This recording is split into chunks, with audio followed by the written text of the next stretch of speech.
Yes, judges. Hello, Dan. How you doing? You What are you all up to, bro? I'm actually watching the football, mate. This Surfshark VPN is a lifesaver, mate. You can watch the football with a dodgy Wi-Fi, even at the Emirates when you've got a big crowd there and everything like that, watching the football. Unbelievable. Easy to set up? Well, it must be if you've done it, mate. Ah, very, very funny. Even abroad you can watch all your favourite programmes. It's like being at home, mate. And that's exactly what you guys can do too. Click the link in the description for Surfshark VPN. Let me stick with you though, Albert, for this one. I'm going to ask the other two guys this as well. I don't know how reliable Eduardo is. I'm not really one of these guys. I saw the name. I said, The breaking news from him is that Arsenal are going to be going over to Sporting Lisbon and trying to get Gyökeres and Diomande. Now, this is exciting if it is true, because I like both of the players. I like Diomande a lot. I think he's an absolute beast. He looks a little bit like a Kouyate type centre-half. Somebody that can play right-sided as well. So if Saliba was to get a knock, he could slip right in. And then Gyökeres, you've spoken about quite a lot, Albert, and you're a big fan of, man. What do these two signings mean for Arsenal? I think they'd be very exciting. absolutely. Yeah, in terms of Dion, I'd have to do my more of my research on him, but I'm assuming he would come in as a backup, or is he proper stellar that he would displace? He'd be a backup. He would want to start for sure, but I don't think. I think he would. I think he would want to start. Liverpool been linked as well, but he's not going to start ahead of Saliba and Gabriel. But is he going to start ahead of Kouyate and Van Dijk? Maybe if Van Dijk left, he would. Yeah, that will depend if he goes. But I think he'd be a great signing, man. He looks an absolute. It'd be interesting the way Arsenal going to go in the summer in terms of defenders. It'd be an interesting conversation. But let me come back to the first name that's been mentioned, because I've been speaking about him. The first time I kind of spoke about him in terms of I want him at Arsenal, I was speaking to Tom Canton. I met him after we beat Brighton early December last year. I said to Tom, I want him. I said, I don't care about any other striker, I want him. I said, yeah, man, he's just, I know he's hot property. I know it's not going to be easy to probably get him out. Well, why should it be easy, Dan? He's a striker. They're a commodity. But all round, he can play across. The thing with him is, play the release clause, Albert. What's it currently at the moment? 80 something million euros. Yeah, when I saw the release clause, this was a while ago now. They said it was about 87 million. Then I pay it. If you not just because I would just go and pay it, but strategically as a club, get some money in, sell your players that you don't need a bit better, and put that towards the Victor Gyökeres fund. All round striker, it'd be perfect for Arsenal, man. And like I said, that's no shade on Tony or the Watkins or Osherman, but for me, Gyökeres is the one. It's quite interesting that a lot of Arsenal fans, a lot of them have got more on board. I don't know why that is. I don't watch every content out there, but for me, like I said, I watched him play at Coventry, liked what I saw. He's been doing excellent at Sporting Lisbon. Just he can play, man. He can play, like, you know what I mean. He can put the one in the back of the net. What's there to what would be your reservation? Any striker that comes into the Premier League, it's a risk, 100%. Anybody you sign is a risk. Yeah, we've had some great strikers come to the Premier League. Let's have it right. So yeah, man. For me, you know my thoughts on Gyökeres. Many people do. Listen, I just hope. What I will say, just to finish up, even if Arsenal don't get him, what I want to see, what a lot of Arsenal fans want to see, go at it, be aggressive, man. Go at it. Don't give Sporting Lisbon or whatever agents are messing you around. Just be aggressive. Get your man. If you can't get him, you move on and have a plan B. Yeah, man, facts. Listen, Sam Hart has actually said, big up to Sam. You all know Sam. Sam does all of our clipping on there and all of our clips, and most of the time does our skullduggery on the Race for Europe show. So big up to Sam. He's quoting a Portuguese journalist, to be fair. Eduardo isn't the source. That might give you a little bit more confidence, Albert, if Eduardo's not too reliable. Elliot, let me ask you this, bro. If it's going to be 100 million euros and we're going to go for Gyökeres and Alexander Isak is available, which one are you going to go for out of those two, bro? Because one of them's Premier League proven and with injuries, though, and the other one is killing it in Portugal. What do we do? Here's the deciding factor. Now, Isaac, as good as he is, has a bit of an injury record. He is going to miss some matches next year. Does anybody know what Gyökeres' injury record is?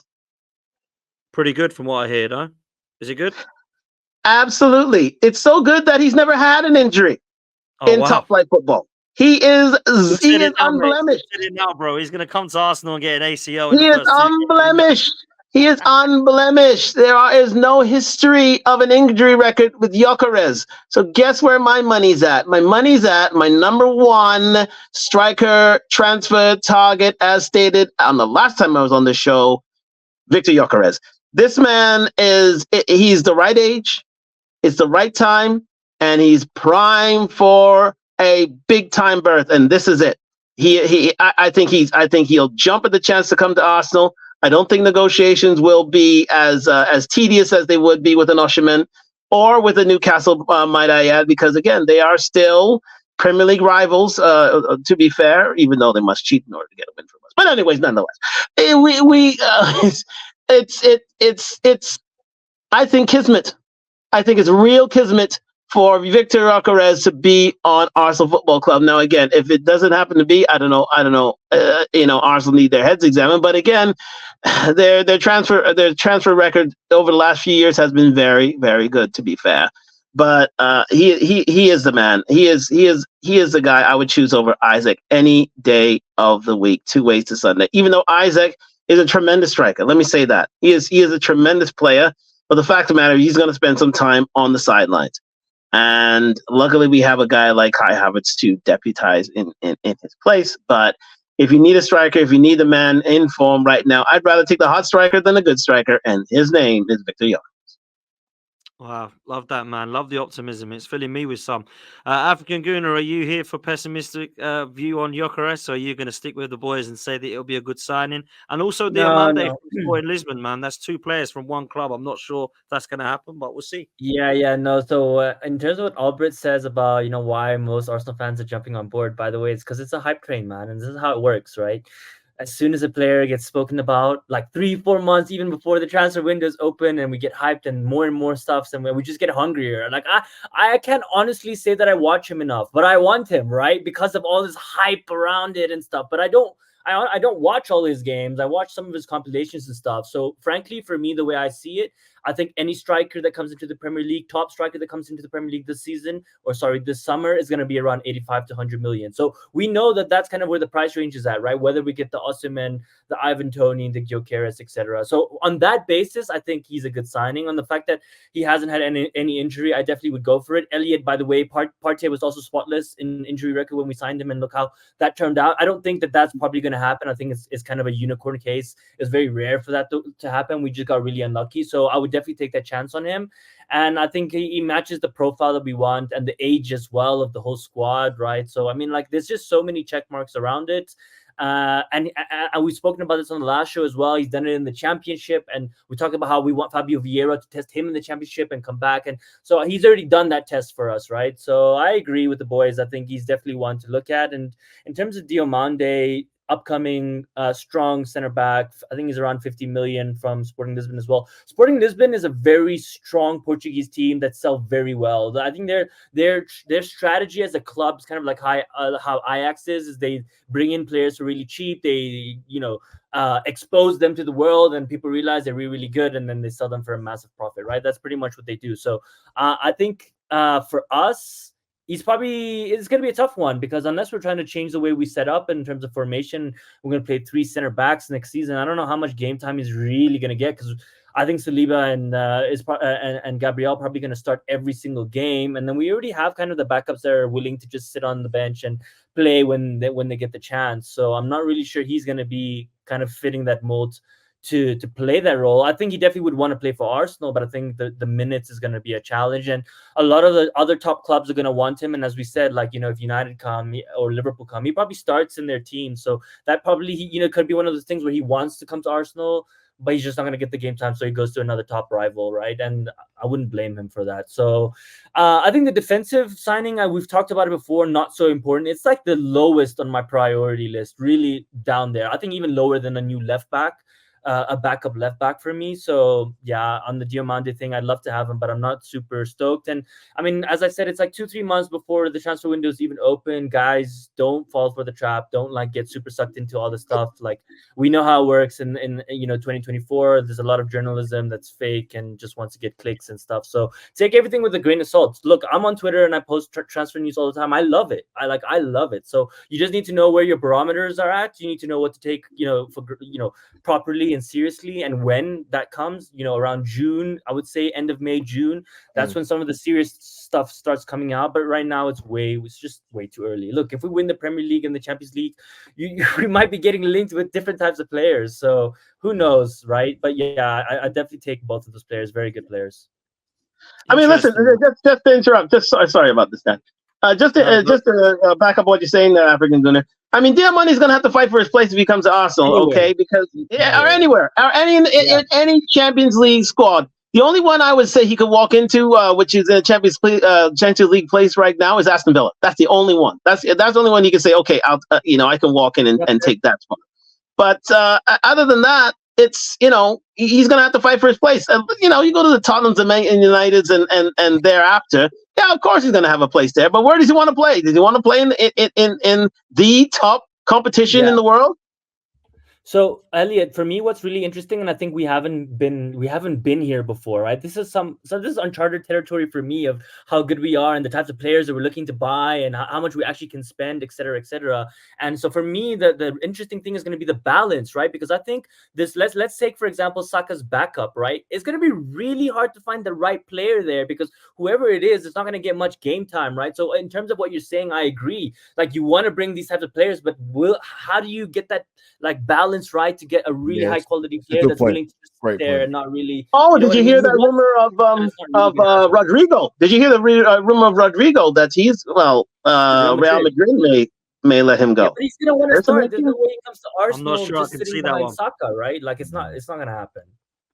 Yeah, I'm not sure I can see that one, to be fair. I'd love him. I think he's a great player. I just don't know if I could see him. And actually, if they do buy Mbappe, there's rumours that he'll go down the middle and then it'll be Rodrigo and Vinny Jr. either side of him. But we'll see. We'll see what happens there, man. You know what? African Goon is right. At the moment, it's not the time to talk about transfers, right? Because we've got two massive games ahead of us. Before I do let you go, I'm going to ask all three of you two very quick questions. Albert, let's start with you. What would be a comfortable victory on Tuesday for you to have confidence to go into the second leg? And what do you think the score will be on Tuesday? Oh, it's going to be mad atmosphere. I'm going. I'm going to go for Arsenal. 2-1.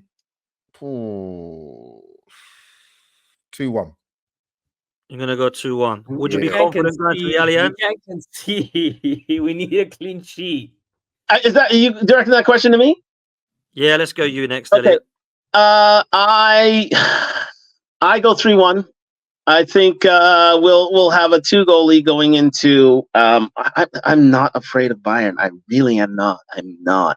I am. We don't want to underestimate them. We want to respect them, but I'm not afraid of them at all. At all. Go at these guys hard. And I think we can get a 2-goal lead going into the Allianz.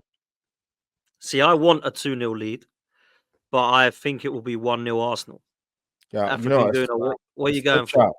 I'm going for 2-0. I think I don't know why Elliot and Albert think we're going to concede with the defense that we've had, and they're underplaying. Yeah, well, I always say African.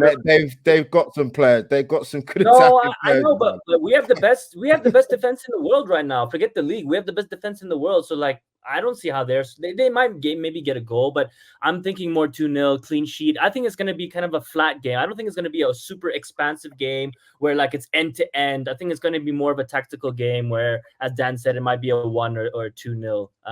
But I'm really hoping that they don't score. They're going to have no support, right? So to get themselves going, if we start off really well and with the fans as the 12th man, etc., I think if we have the momentum and stuff, we can kill it really quickly. If we get a goal in the first 10 minutes, we can hold out for a 2-0, hit them on the counter in the second half, keep the game closed, and 2-0 going into the second leg is quite strong for me. No away goals. No away goals. Remember, it's gone now. It's no away goals, which is No great, away but I goals, want to right? be conceding still, man. I want to be winning this That's game true. comfortably, but it's never going to be comfortable in the Champions League. I understand they got injuries and players out, but with Harry Kane and Musiala, they just need a moment or Exactly, two, man. and that's it. Yeah. So it's going to be difficult, man. I want to go to the Allianz with 2-goal lead to have that confidence, though. If it's 1-0, anything can happen. If it's 1-1, sure, even harder. We need to go in there with a lead, in my opinion, but 2 goals give me the confidence we can go through. Listen, we're going to wrap it up there, people. Make sure you do me a favor and follow all of these guys. Go follow African Guna, who's hitting towards 50K on Twitter. Make sure you go over towards Albert JTV, who's trying to get up to what subs you on now? You're getting towards how many? You getting towards now, Albert? 1,300, I think. The 1.3. There we whatever go. it is. So Yeah. Albert's on the road to 5K. Make sure you go follow Elliot on all socials as well. Elliot, what's your Instagram again? Ellie Rob 72. I'm here for the love and the hate. So bring it.